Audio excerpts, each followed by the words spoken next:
also going to start with a very important question. Would you raise your hands, please, and raise them high if you remember the comedian Rodney Dangerfield? Raise your hand, please. This is relevant. This is relevant. Rodney Dangerfield's most famous line was, "I don't get no respect." I suggest that line applies to the National Wildlife Refuge System relative to conservation. And one of the goals today of this discussion, this session, is to start to change that view of the refuge system. Now, the title, 800,000 acres in support of Everglades restoration. Those 800,000 acres, that's the National Wildlife Refuge System. That's not the national parks. I suggest that's the lot of land. My name's Jim Metzler.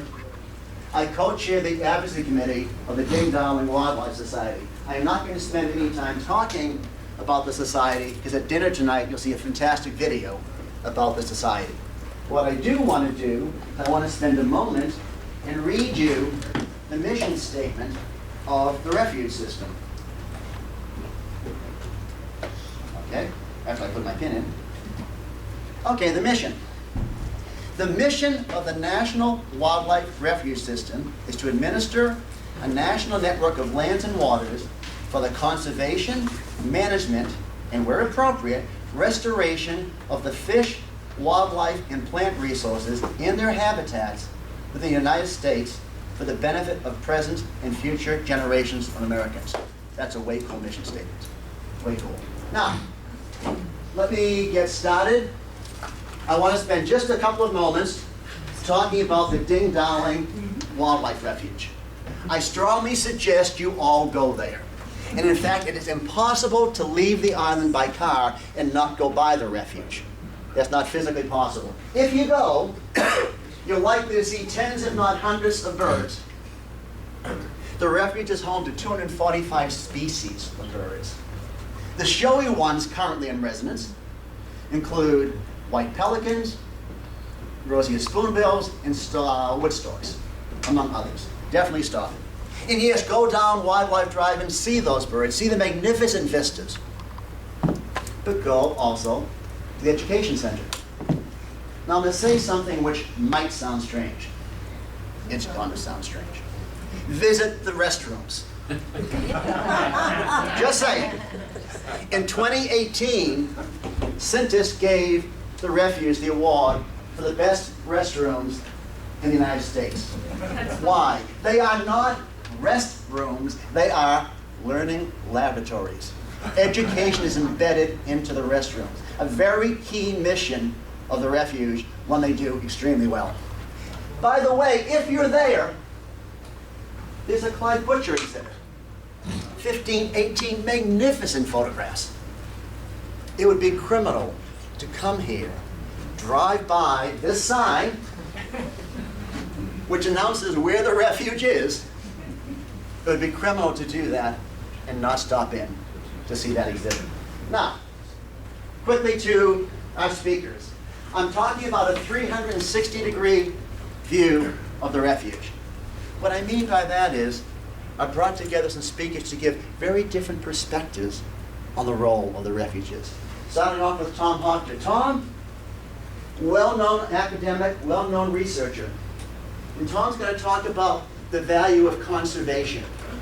And if there's another Rodney Dangerfield comment, I don't think conservation gets enough respect in terms of the impact on the refuges, the refuges can have on the Everglades. We need more conservation, not less. Tom will talk about the existing conservation lands, stuff that could be acquired, and some of the partnerships that come together to make that happen. Kathy has a huge job. Kathy's in charge of all the refuges in Florida and the Caribbean. So she's going to come to this from the perspective of the U.S. Fish and Wildlife Service. Where are they coming at from this? What are the opportunities, the challenges? And she'll talk about a number of the refuges, including, go figure, the Ding Darling National Wildlife Refuge. And Pauline's going to talk about it from the perspective both of a French group and of the Arthur Marshall Loxahatchee National Wildlife Refuge. Now, the speakers have lots of material. and they promise not to read all the slides. The slides will be available for your use afterwards. There's a videotape being made. We believe in education and leveraging any material that gets developed. So yes, listen to the speakers. There'll be at least 10 minutes for Q&A, but focus on the main messages. That being said, Tom, please kick it off. Thank you very much. He said, hopefully.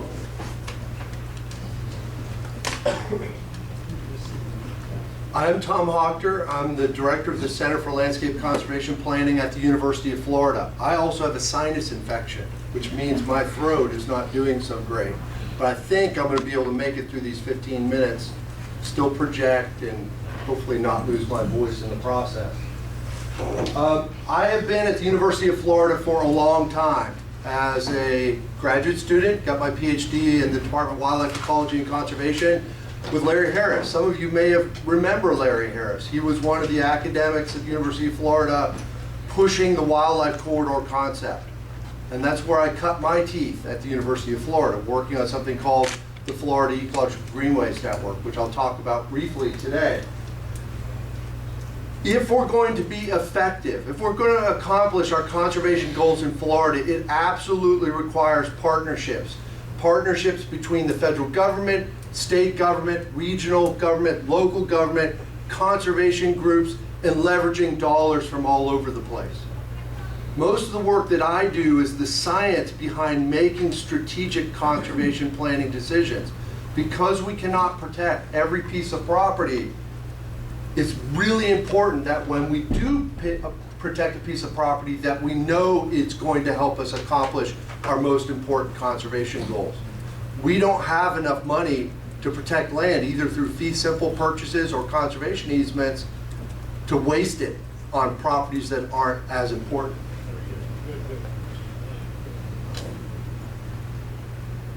So, I have been involved in a partnership with a lot of organizations in Florida, a lot of agencies, but especially over the last 10 years, I at the University of Florida have been working very closely with the National Wildlife Refuge Association, and especially Julie Morris, who's here in the audience today, to work on this combination of using the science-based conservation planning to make sure that we were targeting the best properties, working with the willing landowners to own the properties that were most important for accomplishing Florida's conservation goals.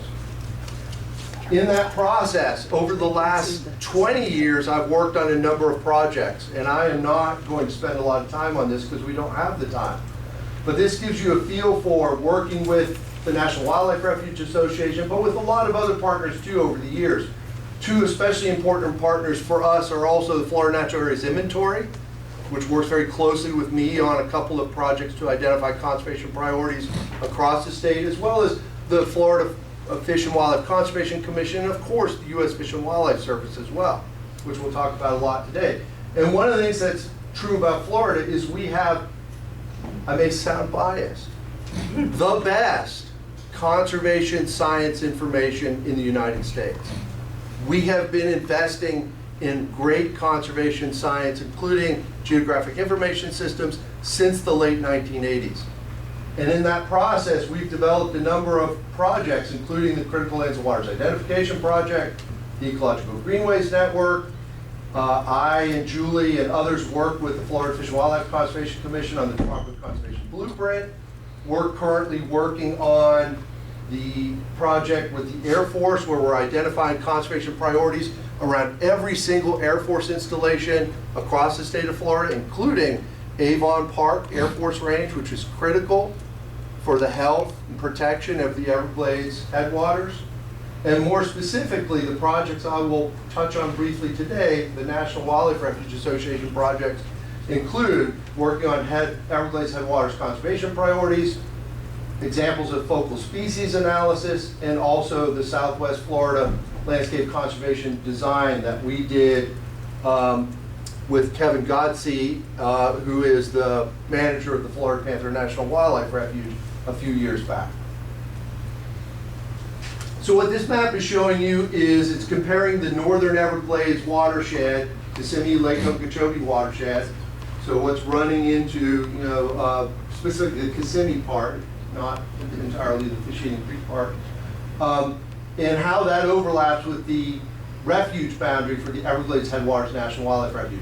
There are a number of refuges in South Florida that are affected, either they're important for helping to restore the Everglades, or they're affected positively by activities to try to restore the Everglades. But this is the biggie, because it's in the upper watershed, right? That's where the water comes from first. So that Everglades Headwaters National Wildlife Refuge is essential for trying to achieve our conservation goals, including holding water back, treating it, and making sure that Lake Okeechobee is receiving cleaner water. And it so happens, because we all know that this watershed's a high priority, we have a lot of existing conservation land projects in this basin. The colors that you see on this map, the greens are existing conservation areas, as well as the Air Force installation, considered in this context of conservation lands, because they do important conservation work. But it also includes state parks, national wildlife refuges, etc. But the colors we really want you to focus on are the orange, the reddish, the blue. Those are Florida Forever projects, so that's the state's premier land conservation program, or Rural and Family Lands Protection Program projects, which are really important. It's a really important easement program for ranch and other agricultural lands. And then the blue it's both. It's both a Florida Forever project and Rural and Family Lands Protection Program project. And this is just to make that point. You all have seen a version of this slide showing that's essentially the historic flow, right? It's like a good part of the goal is restoring this and not having water being shunted to each of the coasts. Well, part of, at least half of that story in terms of restoration is the upper watershed, and the fact that the Everglades Headwaters and all of these conservation projects where we're trying to protect all this additional land are the northern half of the story of what needs to accomplish to accomplish our Everglades restoration and protection goals.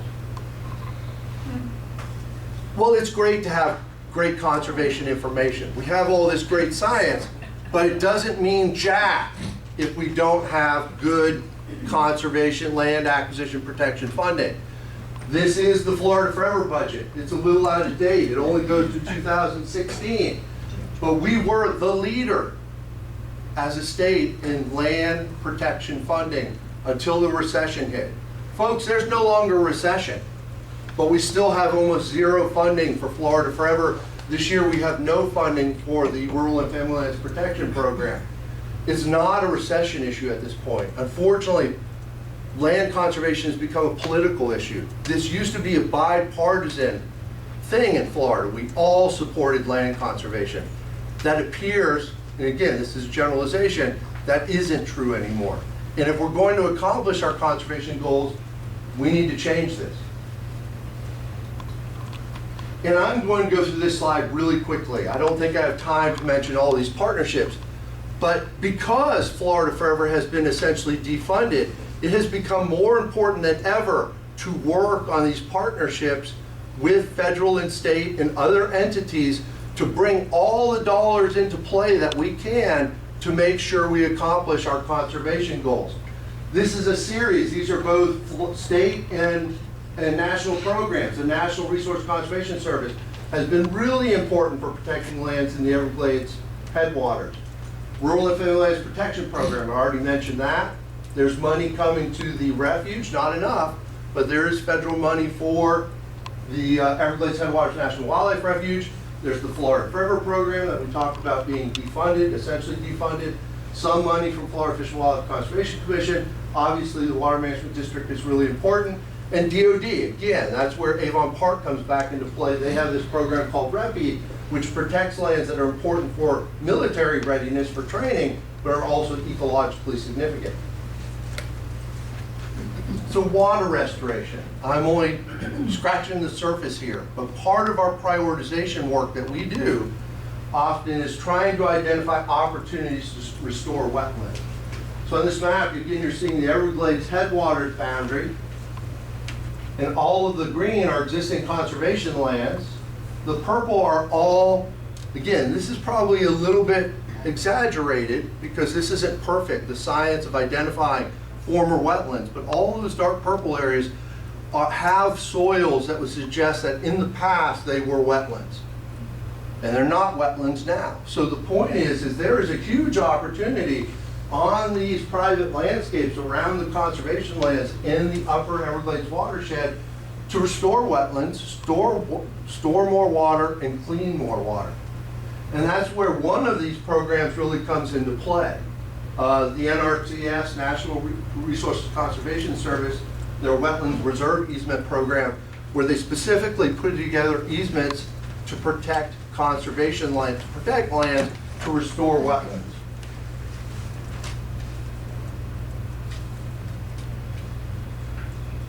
And this is where the work of NWRA and Julie Morris really comes into play.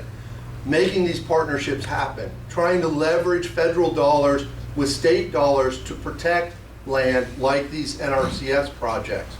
So even though Florida Forever has been essentially defunded, Julie and others have been doing yeoman work on trying to pull together as many dollars as possible to protect as much land in this watershed as possible. And actually, we've been doing a really good job of that.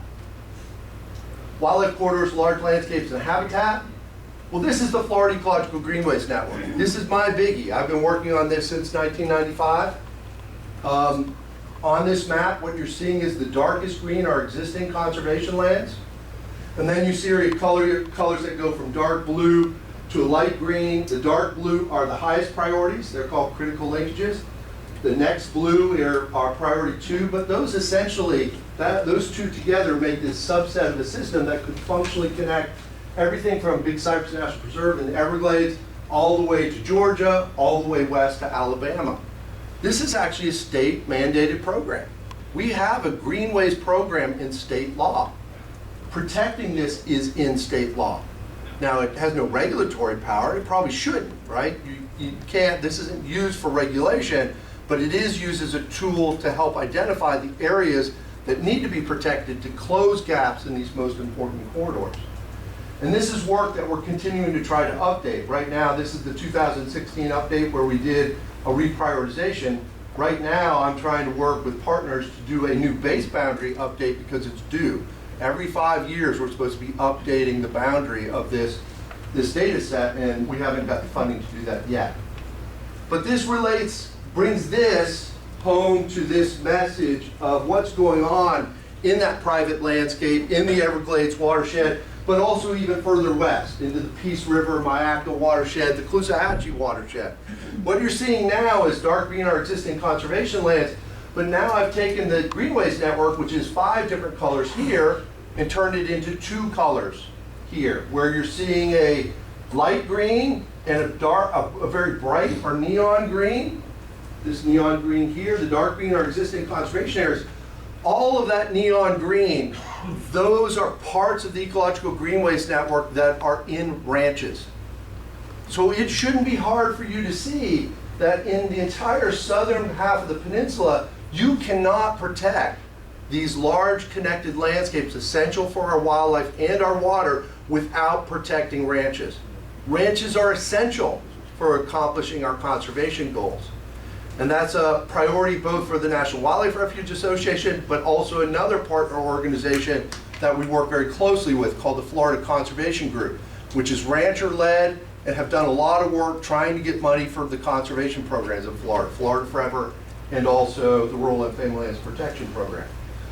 Wildlife, just to make the case that throughout this landscape, National Wildlife Refuges are essential for protecting all of these landscape dependent species that need larger intact areas to support viable populations.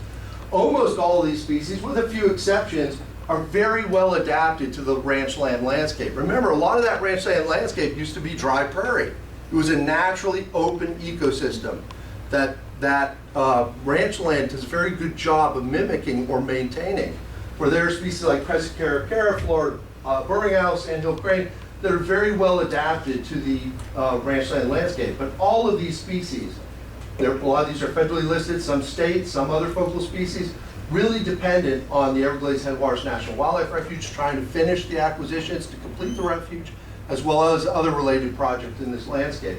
And examples of how U.S. Fish and Wildlife Service is contributing to cooperating these goals, to completing these goals, is some of the funding that we've gotten in the last 5 years includes funding for developing a new panther habitat model for the state. This was funded by the U.S. Fish and Wildlife Service, done by me at the University of Florida. The browns on this map are existing conservation lands, but the highest priorities for panthers are these blue colors.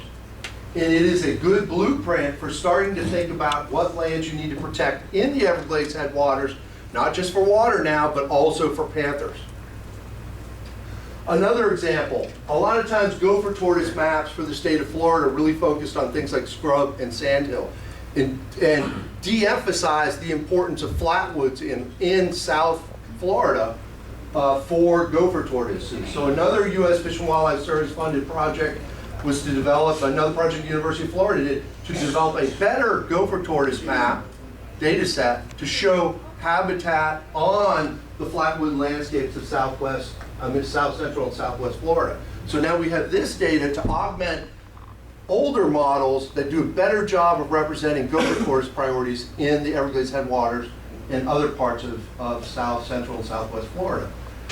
For the Air Force project, so this is Avon Park, we're going even a step further in our Air Force project. We're not only identifying potential habitat for these species, but also conservation-specific priorities. This is red-cockaded woodpecker habitat. All the dark blues are high priorities. So the idea here is on these areas that are protectable just outside of Avon Park, you can build the red-cockaded woodpecker population, but also protect buffers for Avon Park so they can continue to do their training. So the last part, I know I'm going fast, and you can always talk to me afterwards. I'm very happy to talk about any of these details in more detail after the talk.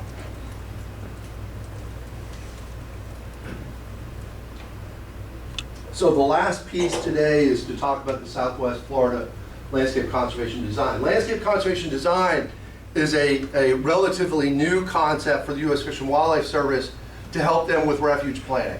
It was the big picture view. Okay, big picture view of how does everything fit together, including with our potential partners, our land conservation partners, that could inform the steps in the process to identify expansion of refuge priorities. So we worked with Kevin and others at the U.S. Fish and Wildlife Service to do a Southwest Florida landscape conservation design. We finished about 3 years ago now, Kevin, or so. And I'm going over very, very quickly the way that works. So because we've really highlighted the Everglades Refuge, the Everglades Headwaters Refuge, now we're getting more into Southwest Florida. This was our study area. So again, most of Southwest Florida, including the Loxahatchee River, sort of essentially right in the middle. The gray on this map are existing conservation lands. And we did a lot of very detailed reserve design modeling for this project, way beyond what the budget should have supported. But we wanted to do it right. It was an opportunity to demonstrate the way you could do this if you had the right tools. So we did many detailed focal species and natural community priority models, panther-specific priorities, species habitat prioritization using tools called MarkSAN, which is a type of reserve design algorithm. We also identified water protection priorities. And the other thing that we did is we looked at threats and opportunities. What areas are important ecologically that were threatened by development or sea level rise, and how that might determine the way we prioritize those lands, and then also protection opportunities. Where are the areas that are important ecologically that we also have very good opportunities to protect? So this is the ecological map, everything, all those analyses combined, where the darker greens are the highest priorities. Again, the grays are existing conservation lands. We also, again, looked at wetland restoration opportunities. Those darker blues, I think, are the ones that are, or the potentially restorable wetlands actually are the lighter blue. The darker blues or bluish green are existing wetlands. And then we actually created maps that showed, combined all that ecological information with our protection priorities. And protection priorities were determined by, is it an existing Florida Forever project or Rural and Family Land Protection Program project? Or does it meet the criteria for things like NRCS programs? The NRCS program has a lot of spatial criteria to determine whether a property is going to score highly for their program and potentially get funded. We took those criteria, put them into a GIS system, and came out with maps like this, where all the darker greens here, this map is very complicated, but the dark greens mean highest ecological priority, best protection opportunity. So those become the best targets for potentially new conservation projects across the region. And again, Julie Morris is one of the people who's really headlining the efforts to work on these partnerships to protect lands. There are obviously other groups that are working very hard, especially south of the Loxahatchee River. And to end, all that's great. Conservation science, great conservation policy people here in Florida. We have a funding issue, not enough conservation funding, but we also need to think about visioning. And this is an example of potentially trying to take that really dry Florida Ecological Greenways Network map and create a visualization of it that maybe speaks to the public better. So this is the Florida Wildlife Corridor, which is essentially the top two priorities in the Ecological Greenways Network. The Florida Wildlife Corridor is its own NGO at this point in time, and their goal is to protect this network. And the red dots, those are the paths of if you followed any of it, you know that they tracked through the Florida Wildlife Corridor several different times to show what it was like. But what we've learned from this is a lot of people don't know that you can still do this in Florida. They think it's too developed to do this. So you've changed that, right? Now they know that something like this is possible. You're educating about, well, why is it important? And then you're creating new constituents to fight for programs like Florida Forever. And that's one of the things that we have to do to make all of this work, to get citizens of Florida and other people who come to Florida to support our conservation programs in the state. Cool. Thank you, Tom.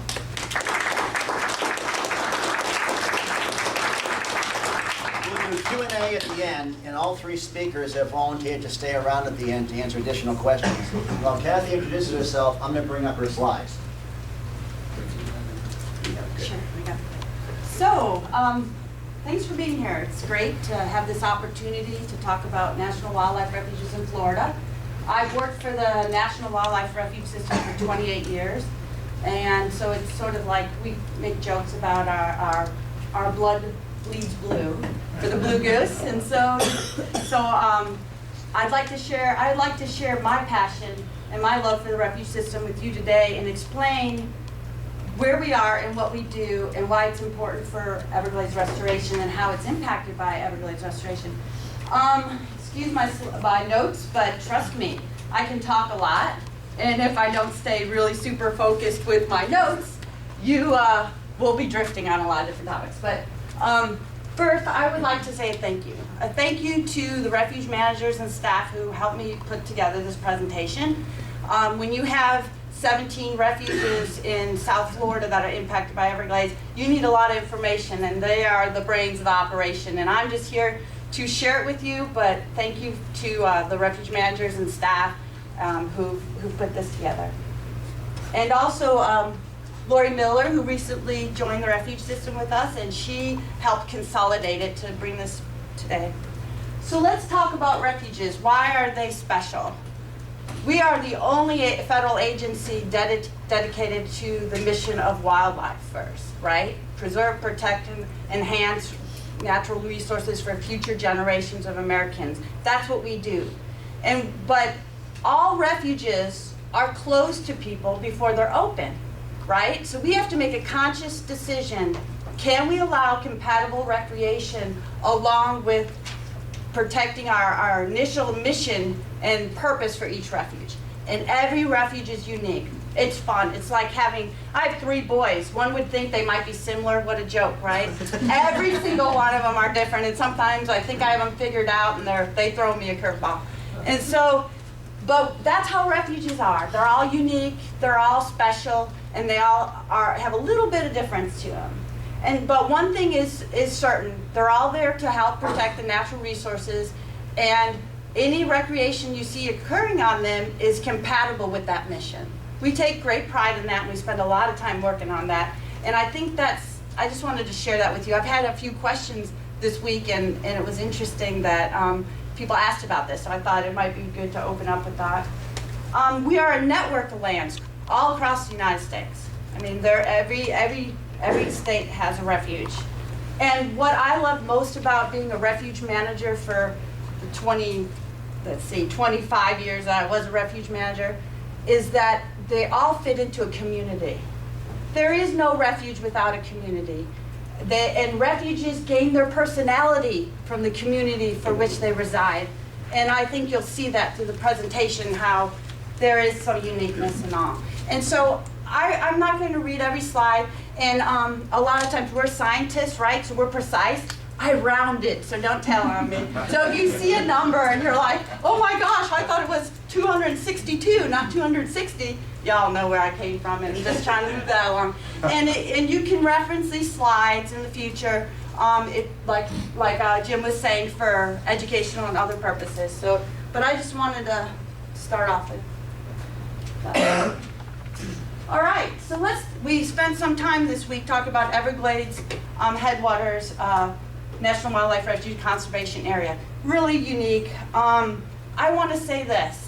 Protection through land acquisition without restoration isn't the answer. We need both. You need both. Not only do you need to protect the land, but you need to make sure it's restored.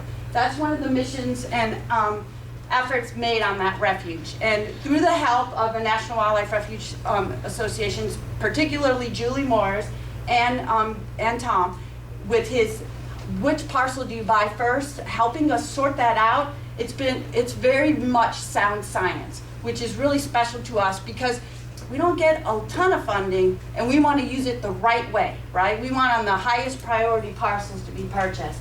So far we have 4,000 acres in conservation easement approximately, and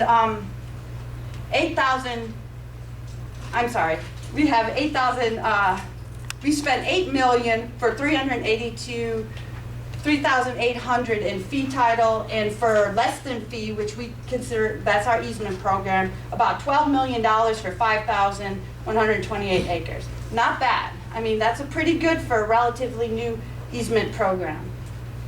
And what I love about that refuge and that easement program is it keeps working lands working, right? We keep the ranchers, you heard the importance of ranch lands and protecting the water resources and wildlife corridors, and it provides that opportunity to achieve So just some general information about this is a unique refuge where we're modeled after the WMA system for the state. When we purchase fee title, it becomes open and it becomes part of the state's FWC's program. It's a really tight partnership between us and the state, and it has a lot of support from our sportsmen's groups and others. So our very first refuge, Teddy Roosevelt's 1903 Pelican Island National Wildlife Refuge. Smallest wilderness in the country, which is kind of neat. And a lot of that refuge is actually managed by us, but is actually owned by the state. So we work with our partners on a regular basis for refuges. So, Archie Carr, many of you are aware of Archie Carr. It's the most significant turtle nesting in North America. 90% of the loggerheads that nest in the U.S. nest in Florida. So 90% of them are in Florida. 1 out of 8 you can find nesting at Archie Carr. It's pretty significant. And 1/3 of Florida's green turtles are also nesting on the refuge in the state of Florida.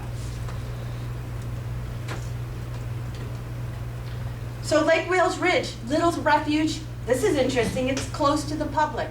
Here's an example of one of those refuges where in order to properly protect the species that reside there, which are plants that are on the landscape, it's been closed to the public. Now we evaluate that every so often and see, is it possible that you can combine some really highly maybe regulated use and still provide that mission?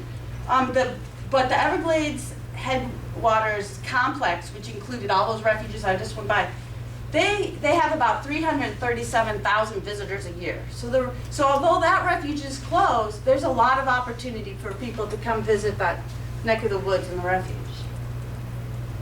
So I would like to spend a little bit of time talking about Loxahatchee. It is run through a license agreement with the South Florida Water Management District. Its purpose was to promote and conserve wildlife, fish, and game for other purposes embodying the principles and objectives of planned multiple land use. So that gives us an opportunity to provide a lot of recreational opportunity at Loxahatchee as well because of that. One of our biggest refuges, 145,000 acres in Florida, and we call it the best example of the northern Everglades in the southern portion. One thing I've enjoyed this conference is you're hearing so much talk about the upper section of the of Lake Okeechobee, right, north of Lake O. That wasn't something we spent a lot of time talking about. A lot of times we'd focus a lot on the southern part and discharges of Lake O, but you know, there seems to be a much greater understanding. If we protect the headwaters, we'll be in better shape lower, right? And so Loxahatchee is in great shape, has the most tree islands that you can find in the northern portion of the southern portion of that.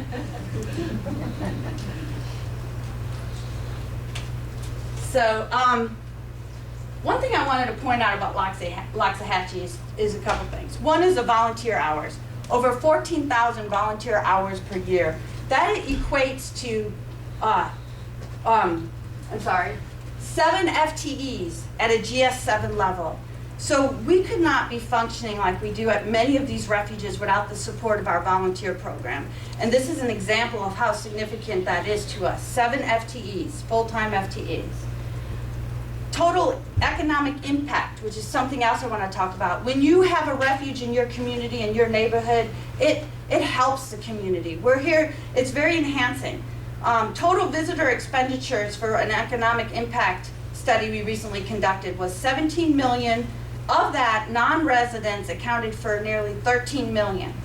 So people come from long, far away places to visit a refuge, and they bring their pocketbooks with them. And it really helps us all. That's about 202 jobs, 8.6 million in employment income, 1.6 million in tax revenue, and 24.6 million in economic output to the communities. Many of you are, now we're on the East Coast, many of you are aware of Hope Sound. We recently renamed it in honor of a conservation hero, Nathaniel P. Reed. So we recently had this wonderful ceremony. Many of you were in attendance. That refuge is especially important for fish and wildlife and turtles. For example, in the beach of 3.5 continuous miles, they had over 4,000 nesting turtles in 1 year. So it's small but mighty and very, very special. Ding Darling, here we are. This is in our backyard. Ding Darling is actually a complex composed of 5 refuges: Pine Island, Matlacha Pass, Island Bay, and Loxahatchee Refuge. And as you all know, it's named after J. Norwood Ding Darling, and it's, if you've ever been to the visitor center, we recently revamped it. It's worth a trip out there. You really get a feel for his life and what he did for conservation. You see some of his cartoons, and me and Kevin were recently looking through that, and it said something like, "I didn't know to be a good conservationist, I have to be a politician." But it's kind of cool. I mean, he talked about the stuff. He talked about the stuff we didn't want to, didn't really know how to articulate, and he reached tens of thousands of people across the country at why he did it, out of Des Moines, Iowa. So again, 18 FTEs of volunteer service at this refuge. And one thing that's pretty cool is for every $1 we've spent federal dollars, it relates to $30 in the local community. Florida Panther, we heard a lot about Florida Panther and the Fish Eating Creek project that we've been working on. We like to work beyond our boundaries on refuges. If we just focus within the blue goose signs, we're not going to get it all done. And it's really important that we see what's out there and where we can make a difference.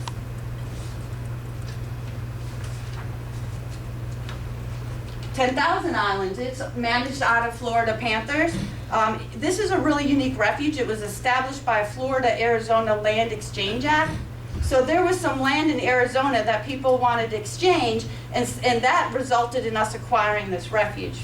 It's a pretty unique situation. I really that was the first time in my career for 28 years I've learned about something of that kind. But it generates about $12 million in economic impact. It's also really important to mention that there's a portion of it that's overlaid with Rookery Bay National Estuary Research Reserve. So we work a lot with our partners. Yes. Okay, that's great. Okay, so Florida Keys. I wanted to bring them in because let's face it, the water starts at the headwaters, right? But it works all the way to the bottom. So they are part of this too as well. We have several different refuges. Many of these are for threatened and endangered species like the crocodile. Florida key deer. All I can say about key deer is that to know them is absolutely to love them because they are captivating. I mean, they just draw you in and you're like, how did that happen? You know you should be prepared for it, but they kind of melt your heart and kind of bring it home to you. They too have volunteer participation over 4 FTEs, which is pretty incredible. I wanted to mention the Great White Heron National Wildlife Refuge. Not only is it named after that particular bird, but it's 117,000 acres, but only 6,300 of that is land-based. So now we're looking at a refuge that's more of a water-based usage refuge. Same with Key West. It too, less than 1% of that refuge is land. The rest of it is actually water. About 200,000 acres total. And it is the last stand for this incredibly beautiful Miami blue butterfly. So all refuges are outstanding Florida waters. So water quality is based off of that standard as well. And this is just from DEP. So what does that mean for Everglades headwaters? Well, that means that we got to consider the quantity, the quality, and the storage. That's what it can offer for restoration in Everglades water quality, is we can, the cleaner we put the water into Lake O, the better we are with the releases. And that's what we can bring to the table there. And we have an approved acquisition boundary, right? So many people say, where can we find storage and how can we achieve it? Well, we have a boundary that's approved by Congress, well, by our process, and also vetted to the community, and it's shared with the Congress and others, and it allows us to acquire lands. So sometimes when I'm in rooms and people talk about storage north of the lake, I'm like, we can help. I try to bring that up on a regular basis.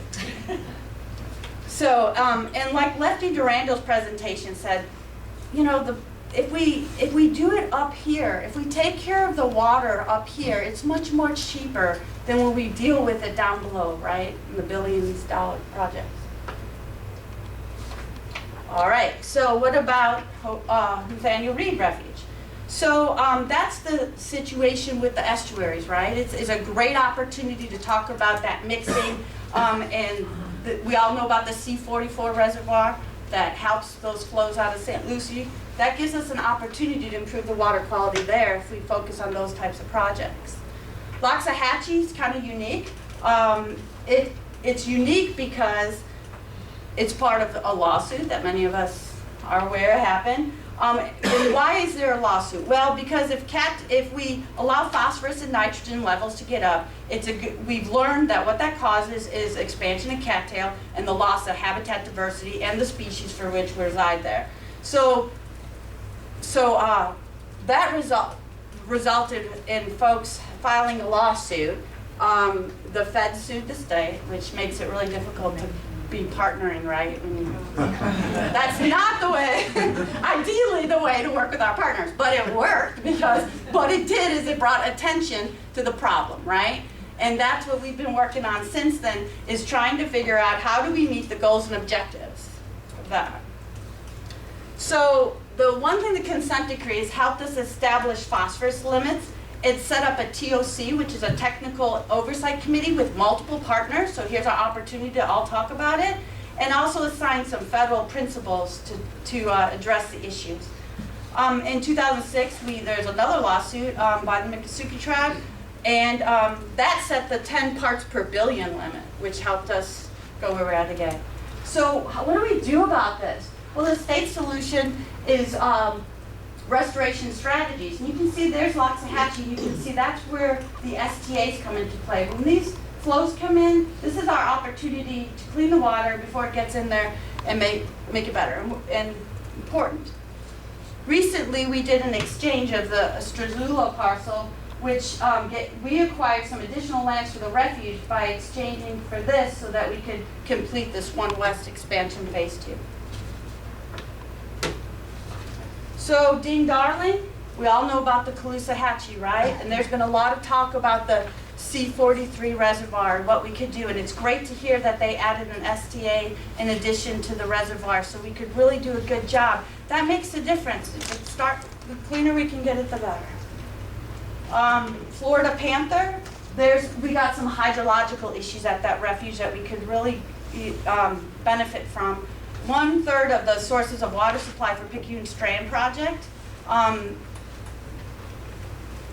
is part of this, is diverted from, what we worry about is we are trying to increase the flow to Florida Panther, and this project can help us do that, but we got to make sure it's going in the right places and that it gets to where we eventually want it to do, where we want it to be, but not only that it gets there, but it's clean, right? Because if we add more dirty water or, what have we achieved, right? Like, we not only want the water, but we want it clean. And so there's a lot of discussions that go on with our partners about the water quality, not only, creating the projects, but making sure the water quality is adequate to meet our needs. And then 10,000 Islands, we've heard this story, lack of fresh water, right? We need the flows. We need to get the estuary and the salinity in check. Okay, Florida Keys, well, there's not a lot of projects. By there, it's too late, right? By the time it gets all the way down there, what can we build, what can we do? So we got to think ahead. We got to think about Everglades headwaters and what's going on there and what we can do for water quality so that by the time it gets down the Keys, maybe we have the more flows in Florida Bay. We can protect the seagrass. We can do the things that we need to do to protect not only the refuge, but it's also the Florida Keys Marine Sanctuary and Reserve. So water quality summary. Moving water south is great and important. We got to do it the right way, right? Duration, quantity, quality, and the timing. And sometimes that means holding it or releasing it accordingly for the best benefit for natural resources. And that's what we focus on. Sometimes shifting around projects and building projects might cause exceedances for our consent decree. We need to work with our partners on those things. We need to be proactive. We don't need to wait until there's an exceedance when everyone has to come to the table in contentious manner. We should be doing those, we should be having those conversations and talking about these things early in the process. And that's what we try to do together as a team with our all the members of the consent decree and the TOC and the principals, which is the it's the Corps of Engineers, it's the district, it's the Park Service, and it's Fish and Wildlife Service. So we're coming together and talking about these things. So when there are these projects, a lot of times we have to be part of it. We have to comment. We have to know what's going on. The refuge, you may not know how it might impact the refuge. We can figure that out, so we want to be at the table to help do that. So, and we are at the table. How are we at the table? Well, we participate in Lonesome. We participate in COP, the Combined Operating Plan discussions that are happening. Picayune Strand Project, we provide our guidance and our suggestions on that. We got work, Western Everglades, Central SEP, and I mean, they go on and on. We all know these acronyms, right? Acronyms. See, if we're in the alphabet room, it only makes sense that we use an acronym. So, but I do want to say that we have to be present, and that, we learn that early in leadership.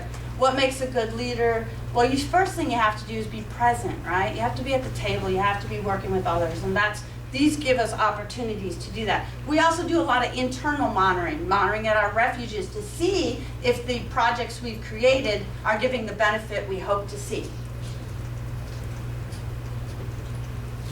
So, I guess that was it, but let's take questions at the end. We can take a break. Okay. But thank you, everybody. Appreciate your patience.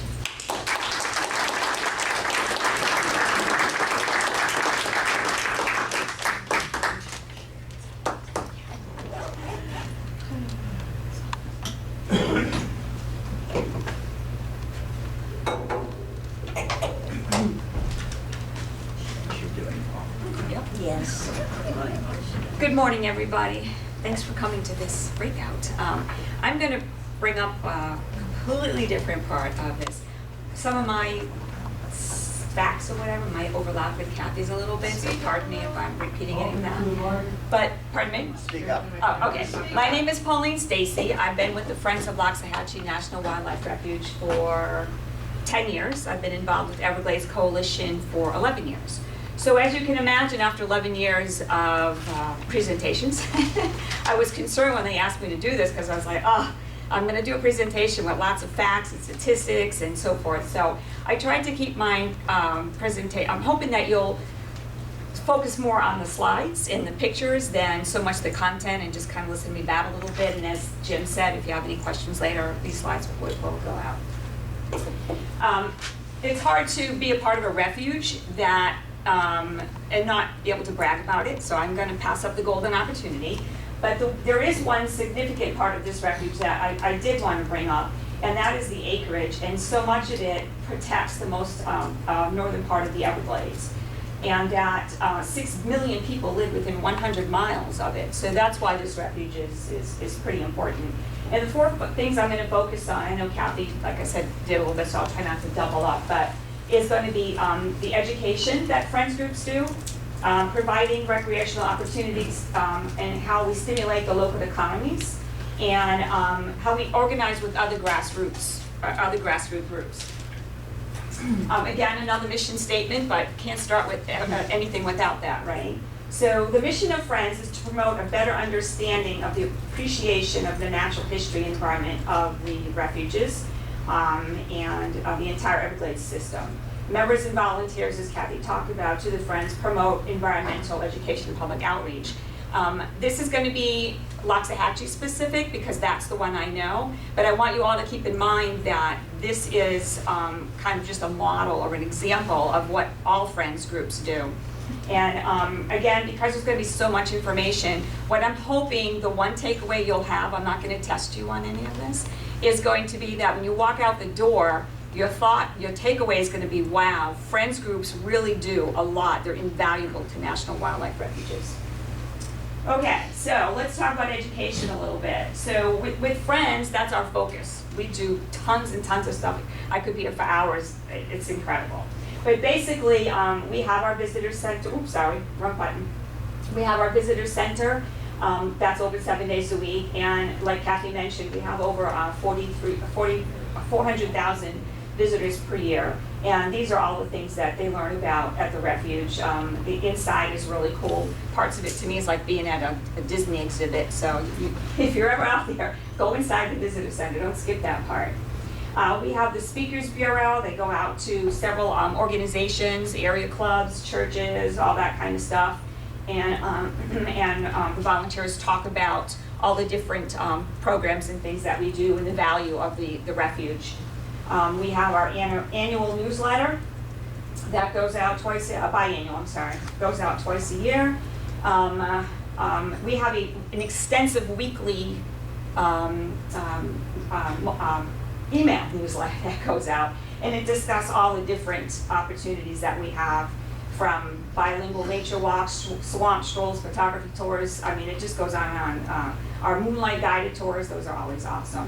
And it also has the links to any of the articles or whatever that are going on with regards to science, legislation, and legal issues. And if you would like to sign up, we're having a raffle for this lovely crane over here. So if you want to leave your email address, and don't forget your cell phone number in case you win, so I can call you, okay? So you can do that over here. Continuing on with the education and outreach, this year we were fortunate enough to be able to hire an associate, which was amazing. And we did that through the funds of the Friends group. Friends groups do a lot with grants and funding and so forth, and then of course FWS. So and their goal is to reach out to the community and raise awareness, focus on underserved and disadvantaged youth from diverse segments, and we also have an interfaith program that we work with. And we're really excited about our refuge program. We work closely with Milagro Center. It's a service that provides for disadvantaged, academically at-risk inner city youth. And so let's see a good place.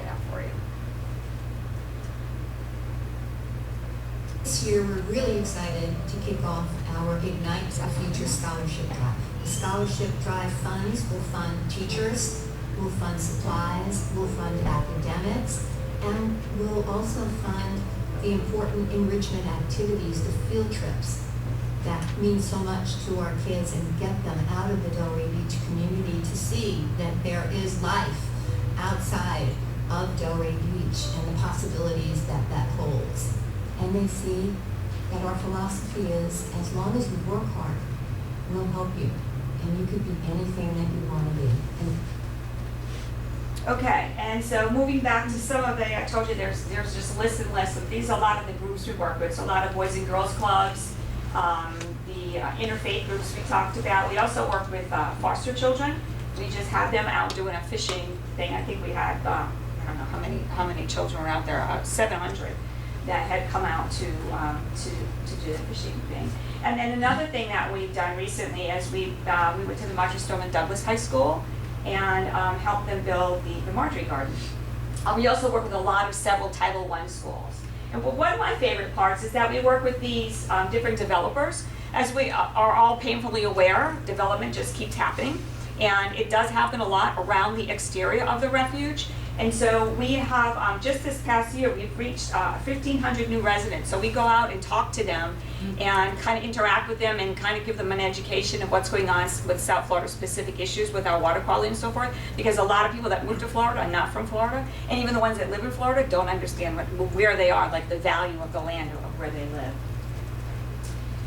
And these are just some of the groups that we have that we worked with, and I don't know if anybody recognizes anybody here, but this is Boca FAU's pre-K program, and the Boca would come in faith youth and some more boys and girls clubs, and they don't just come out to the refuge. We go out to them too, so we go out a lot. And this is the Milagro, this was the teen program at Milagro Center doing a little bit of mosh slogging. So we get them out there and wet and dirty. And that's the Marjorie Stoneman Douglas garden Marjorie's garden that we helped build. And again, we had asked one of the students programs that we did to express how protected wildlife helps with people. And so in case you can't read this, it says, the children wrote this: "It is important to leave the animal refuge alone because animals help us with so many things, and the animal refuge water is the water that we need to survive." So I think we made a little impact. And with Friends, we provide over 23,000 school children come out. We go out every year. But then we also work with the Every Kid in a Park Pass. I don't know who's familiar with that, but that's when fourth graders, all fourth graders in the United States get free access to hundreds of parks and lands and waters for the entire year for them and their families. And last year, we worked with 118 elementary schools every year to hand out those passes. This past year, our Friends group gave a $10,000 grant to Palm Beach County School District for bus transportation so that kids could come out to field trips. And and then as far as visiting the refuge, every year we have over 5,000 school children come out to the refuge. The recreation part of this, she talked a lot about, but basically the hunting, we've got 2 fishing piers, 7 boat ramps, canoeing, 5.5 miles of kayaking, 30 miles of trails, 13 for bicycling, and all the other fun stuff that we can. And this is actually the boardwalk at the refuge, the Cypress Boardwalk. Visitors can enjoy, obviously, just showed you the picture of the boardwalk. And then when they come out there, they can see a lot of the habitats of the endangered habitats, and over 250 bird species that migrate winter in birding location. And Kathy talked about the visitor service plan a little bit, and I know that's been, I talked about the draft plan, but that's kind of been done. So, but they're talking about expanding, and it's in there now, hunting activities, horseback riding, camping, limited airboat riding, hunting of deer and hogs, and expanding existing hunting areas of ducks and alligators.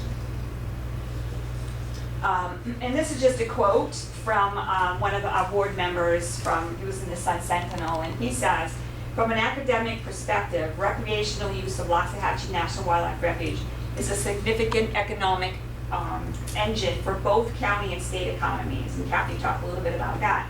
Nature connections made by visitors at the refuge also make many beneficial economic connections that ripple across the county. Oh, you can't hear it. Loxahatchee. Have you seen the alligators yet? Right?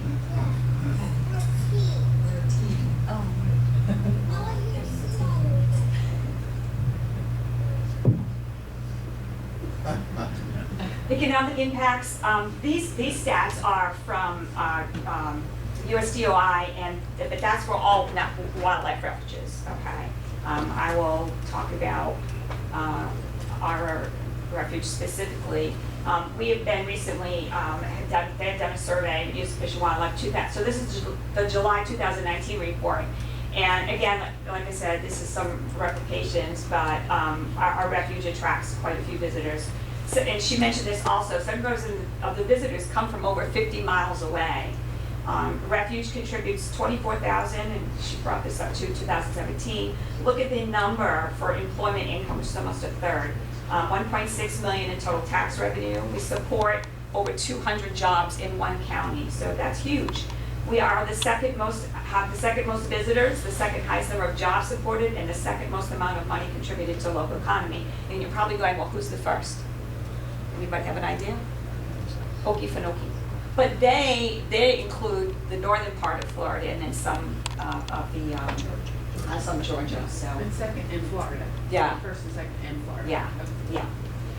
So this makes the refuge the most valuable national wildlife refuge in the state of Florida and among the top 20 most economical, impactful refuges in the country. And so the last segment is going to be the grassroots support, and Kathy talked about this, and when I thought about this bullet, how do we work together with other organizations, I couldn't come up with a better example than what happened when in 2016, Governor Rick Scott decided he was going to take back the lease and so I called it evicting us. This is, oops, I'm sorry. Evicting us from the partnership that we've had for so many years. And so with the help of the Everglades Coalition, and through the coalition, we worked with Celeste De Palma from Audubon, and she helped us do all of this stuff. And so, 67,000 emails to the governor, 64 separate headline media, 24 conference calls with dozens and dozens of us from everywhere. We're on every week. And then we had a community forum where 110 community members showed up. And because of the partnerships that we have with Sierra and Audubon and all of the other groups and the Everglades Coalition.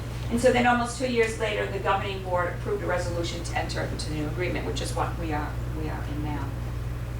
And let me see if I can successfully play this for you. So I want to wrap it up with this. This is a visitor that comes out. He's a resident. He comes out as much as he can. But I really liked how he said there's never a dull moment at Loxahatchee. And so I don't want to brag. So I like 2018, I was in Loxahatchee when I saw a deer ran up to me, turned around and looked off into the distance. I couldn't figure out what was going on at first. When I looked back in the direction the deer was staring, there was a wild coyote chasing the deer. The deer hung around with me for a while. After the coyote took off, it was kind of interesting. He kind of circled around me, almost like he was playing with me. Didn't seem too scared, but on the other hand, he didn't get really that close, up close and personal. He finally decided to take off. Back to what I was originally filming, I found some gators thrashing around in the underbrush. I stopped and was videoing these guys. They were evidently eating something right along the side of the shoreline. The thing that was interesting is these are fairly large gator, and they don't normally chew on little small objects like snails and small fish. By this time in their life cycle, they tend to go after mammals or bigger prey or whatever. They just might have been hungry or they were playing around. I don't know. I've really never seen this to the extent these two gators were continuing to go through the underbrush, scoping out, what was going on.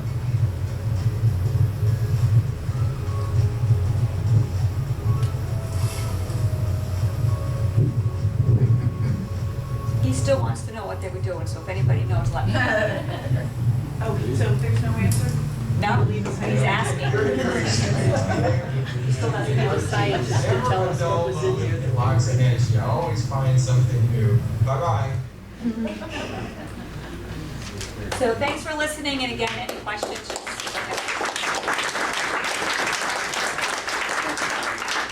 Folks, we have about 10 minutes for questions. Anybody have any questions? Yes, sir. For the gentleman, why is funding for Florida Forever now partisan? Didn't hear the question. The question was, why is the funding issue partisan for Florida Forever? Why has it become Why has it partisan? become that way? Well, first, Florida Forever, we started with the P2000 program in 1990. And at the time, that was obviously there were a lot more people involved, but Governor Martinez, who was a Republican, actually, I think most people would agree that he was the person who really got that rolling. And he started the trend of Florida spending $300 million a year on land conservation. And DEP was getting some of that money, water management districts were getting a lot of that money, some other entities were getting some of that money. And we were in that phase from 1990 through 2008 of buying well over 1 million acres. Julie, you probably know the number. I always get confused, how much did P2000 buy versus Florida Forever, but it's like at least 1.5 million acres of land were protected. So that was supposed to continue. Just before the recession, the legislature, again, legislature by this time was predominantly Republican. They committed to a certain number of additional years of funding for Florida Forever, I think to 2020. And then with the recession, there was that decision that because of the severity of the recession that they were going to cut Florida Forever funds. And we can argue about whether that was necessary or not, even in recession times. For instance, the Department of Transportation's budget really didn't change much, even through the recession years. But land conservation funding cut to zero. And so, the recession lasted for 2 or 3 years, and maybe that's a good reason. One of the other reasons we heard was because of bonding. We had raised a lot of that money with bonds. So we owe, money that, you're bonding, you're essentially borrowing money to buy land today. And one of the other arguments you started to hear at that time is that we needed to pay back those bonds before we committed large amounts of money to conservation. Well, the fact is even though the recession's been over for a long time now, back to 1,000 people a day moving to Florida, I think everybody agreed that the state budget is quite healthy. And now since 2014, there has been a dedicated funding source that the 70% of Floridians passed to do things like primarily to fund Florida Forever. And even though that constitutional amendment passed and 70% That's by 70%. plus, like remember, at that same election, Governor Scott got 49% of the vote, and that constitutional amendment got 70% of the vote, right? I mean, do the math. Quite a few people who voted for Governor Scott also voted for this amendment. Despite that, our legislature essentially said, well, we don't care about that. We're going to continue to fund Florida Forever at very low levels. Now, the only exception since then was the election year, 2016, where we got 100 million. Well, it fell back down to this past year was 33 million. And the most important thing is this past year is that the Rural and Family Lands Protection Program was zero funded.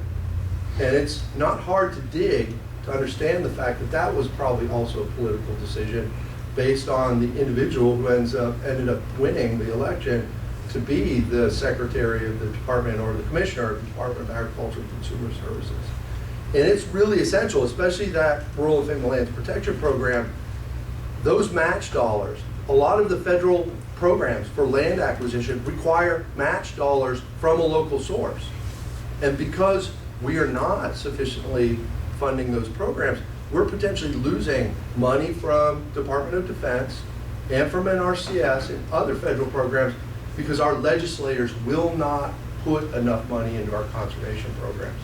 And the idea that it's political is that the money's there. There's a dedicated source of money that we approve.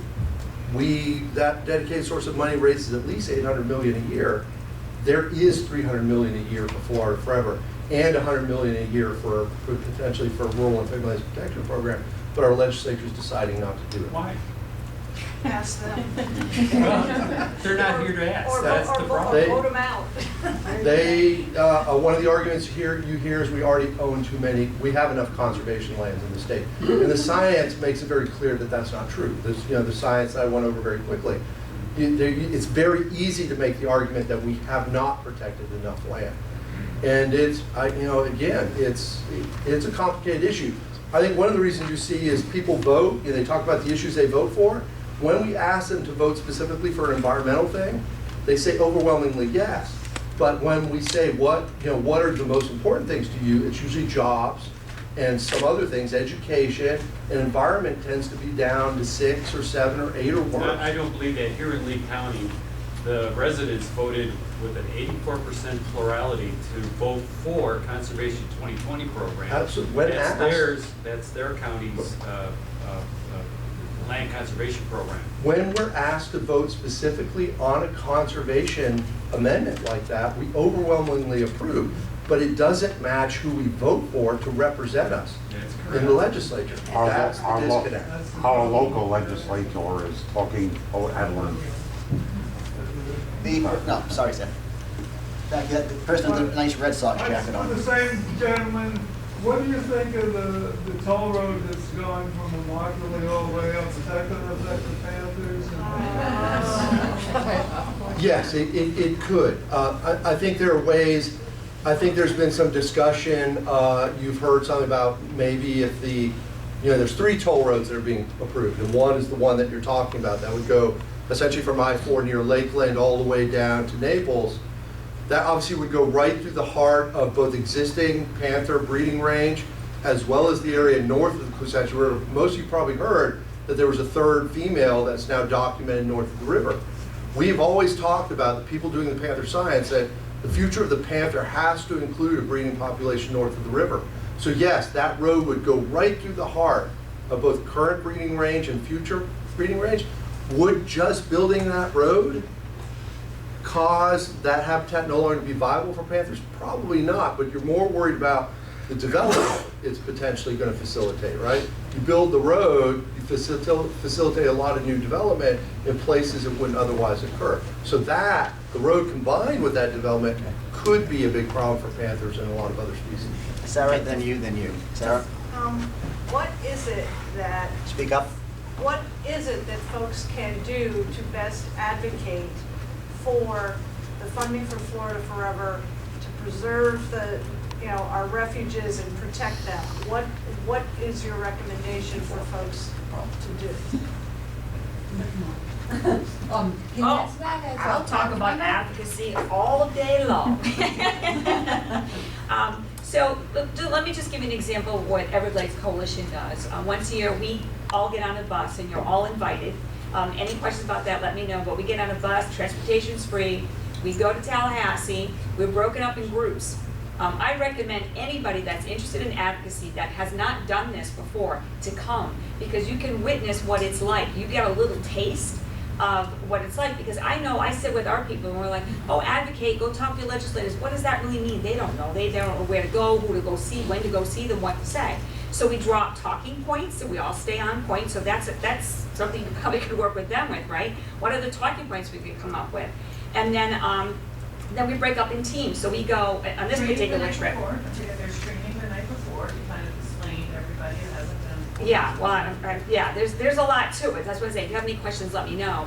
But we do go up, we do talk to everybody. So everybody's on the same page, okay? So like she said, there's a little bit of training. But when we get there, we break up in groups according to where we live.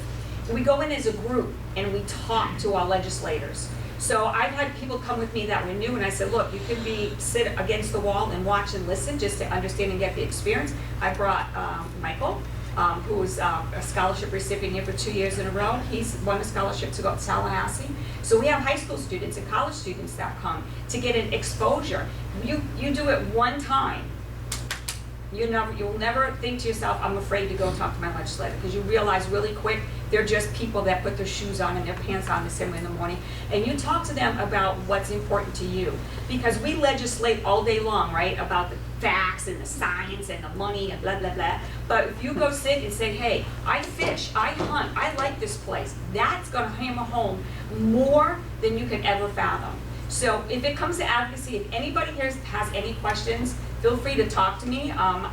They're going to talk about it's in your program, as a matter of fact, the Tallahassee trip in February.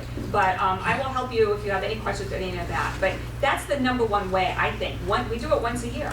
So go with a group of people, and then all those people that are worried and are scared and afraid and don't understand what it's like, you go one time. And as a matter of fact, the person that I brought with me, he decided, who was very outspoken. I was really surprised. The first 2 legislators we visited, he did what I said, was just to lean up against the wall. By the 3rd legislator, he was all up in it. We had to stop him. You know. So you get exposed one time and you understand what it's like. And then we visit all year long. We go to our legislators when they're home in their local offices. Okay. Advocacy. Your next, miss. Yeah, I'd like the question about advocacy, but this gentleman here, I forgot your name. Tom. Are you participating in the MCOR task force meetings? Please repeat the question, Tom. She's asking if I'm participating in the MCOR task force meetings. I am not one of the designated people on the committees, but I have provided 1,000 Friends of Florida and some of the other conservation NGOs, planning NGOs, maps to help demonstrate the importance of and the extent of natural resources in each of the 3 planning areas. I am often asked for advice by some of the steering committee members, so I am not front and center. And I always have to play it a little bit carefully, because you don't want to be the science behind versus an advocacy position. So I haven't presented at one, but there's a chance. I think my name's been brought up. They've shown some of the maps I've made, and that the data that I, along with the Florida Natural Areas Inventory, that created the Ecological Greenways network, the critical waters, lands and water project. I would like to see your maps displayed in every one of those task forces. We need somebody to go around and they are doing a lot of mapping, but we need to make sure that the consultants for DOT are always showing the right data and all of the important data. Okay, and because then that doesn't always happen. And then if they build those roads, can you influence them? Because I don't have a lot of faith in our stopping much. Can you influence them to putting in those animal over and underpasses Yes. and the other kind of mitigation? I have a colleague who works at the University of Central Florida, Dan Smith. He is the expert on wildlife crossings under roads, both retrofitting existing roads, but also potential location on new roads. We often collaborate. So I'll say it out loud. I don't think any of the 3 roads should be built. But if they are built, there are ways for people like me and Dan and others to be involved to make sure, and God forbid that happens, that they are as sensitively done as possible. But that's what does that really mean? In terms of, there's a lot of impact that you can't avoid even by putting these roads in the best location. And I would like to add, so I work for the National Wildlife Refuge System of the U.S. Fish and Wildlife Service, but we have our ecological services, and they are responsible for evaluating projects like that for their impact to endangered and threatened species and other.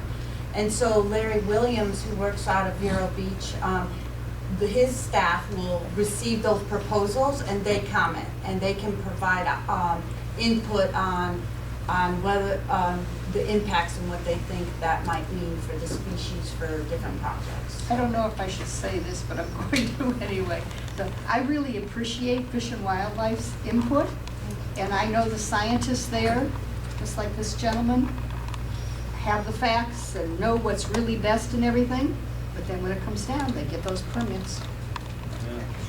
Time for 2 more questions, miss. Just a quick comment. Thank you for 3 excellent presentations, and I just wanted to make one clarification. The C43 Reservoir It doesn't have an STA decided upon it right now. What we're doing is a water quality feasibility study to determine what's the right water quality In case you didn't hear component. that. I'm optimistic. Her point was C43 does not currently have an SDA. There's a study going on to determine the best way or ways What, to yes, clean the water. technology Okay. is best. One more question, this So gentleman. my question deals with compatible activities at refuges, and I mean all of them, from hunting, fishing, bicycling, horseback riding, photographers, etc.